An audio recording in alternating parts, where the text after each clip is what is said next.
سے مل رہے ہیں سر IMF کے وفد کا پاکستانی اداروں کے سربراہان سے ملنا پاکستان کی سالمیت کے لیے کتنا خطرہ ہے یا فائدہ مند ہے؟ یہ پاکستان کی تاریخ میں بھی منفرد واقعہ ہے اور پوری دنیا میں بھی یہ ایک منفرد واقعہ ہے کہ IMF جو ہے وہ ہماری عدلیہ سے ملنا چاہتا ہے. کس طرف اشارہ ہے اس کا، کیوں ملے ہیں؟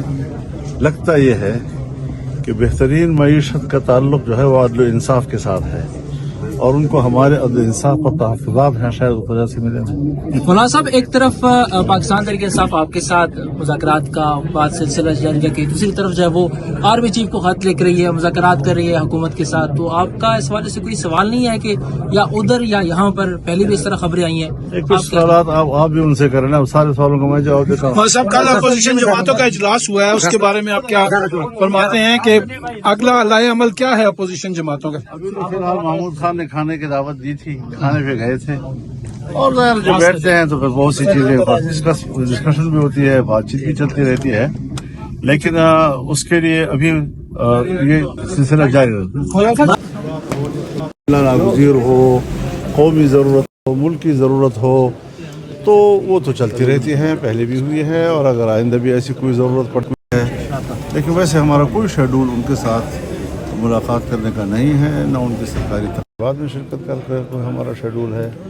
ہاں، یہ اور بات ہے کہ اگر کوئی ایسا مسئلہ سامنے آ جائے کہ جس پر بات کرنا ناگزیر ہو تو یہ الگ بات ہے. مولانا صاحب، بعض ججز جو ہے تحفظات کا اظہار کر رہے ہیں مختلف عدالتی نظام پر، اور جو جوڈیشل کمیشن ہے اور اس کے حوالے سے بائیکاٹ کر رہے ہیں. ان حوالوں سے آپ عدالتی نظام کے حوالے سے کیا کہیں؟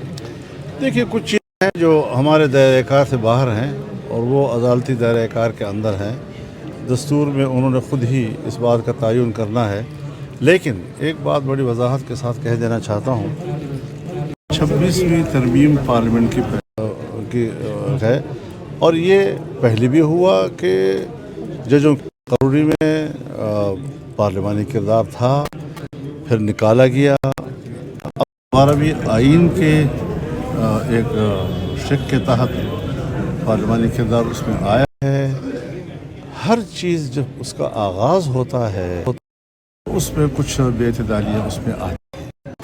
کوئی اپنے فائدے کے لیے ججوں کی بات کرتا ہے، کوئی اپنی مرضی کے جج لانا چاہتا ہے. لیکن اگر ایک چیز اصولاً صحیح ہے اور صحیح ہونا چاہیے تو پھر اس کی اصلاح کے لیے اور اس کو صحیح معنی پہنانے کے لیے اور ایک اچھے نظام کی طرف لے جانے کے لیے کچھ مہلت بھی اس نظام کو دینا چاہیے. یہ نہیں کہ جو ہی ایک آئین ترمیم آیا اور ایک دم میرے معیار کے مطابق آیا، تو اس معیار پر لانے کے لیے کچھ وقت چاہیے. میں سوچتا ہوں کہ جو مثال کے طور پر عدالتی بینچ بنا ہے، اگرچہ ہمارا آئیڈیا تو کانسٹیٹیوشنل عدالت کا تھا، لیکن پھر بھی جو اس کا آغاز ہوا ہے تو آغاز برا نہیں ہوا.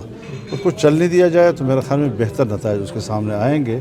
اور یہ کہ میرے فائدے اور میرے مخالف تو یہ اس کو ابتدا میں ہوتا ہی رہتا ہے. مولانا صاحب، یہ جو شہباز شریف صاحب سے ملاقات ہوئی ہے، کیا مدارس کی رجسٹریشن کے حوالے سے جو صوبائی حکومتوں کو انہوں نے کوئی انسٹرکشن دے دیا ہے، اس حوالے سے کوئی بات چیت ہوئی تھی؟ بات چیت ضرور ہوئی ہے، لیکن ان کی طرف سے کوئی ایسی یقین دہانی نہیں ہو رہی تھی کہ ہم سمجھیں کہ واقعی ہدایات دے رہے ہیں یا ان سے بات کر رہے ہیں. تو میں تو ابھی بھی یہ سوچتا ہوں کہ ہم نے جو ایوان کی ذمہ داریاں ہیں، چاہے وہ وفاق کی ہوں چاہے صوبائی اسمبلی کی ہوں، اپنی ذمہ داری بغیر کسی دباؤ کے پورا کریں. نہیں کہ دباؤ ڈالا جائے، ملک پہ ایک افراتفری ہو، شور غوغا ہو اور پھر جا کر معاملات کو طے کریں. تو بہتر یہی ہے کہ بہرحال یہ ہمارے طریقہ کار قانون سازی کا جو ہے اس میں یہ بات طے ہے کہ جو مسئلہ صوبوں سے متعلق ہو، جب وفاق اس پر قانون سازی کر لے تو وہی قانون سازی پھر صوبوں میں بھی کی.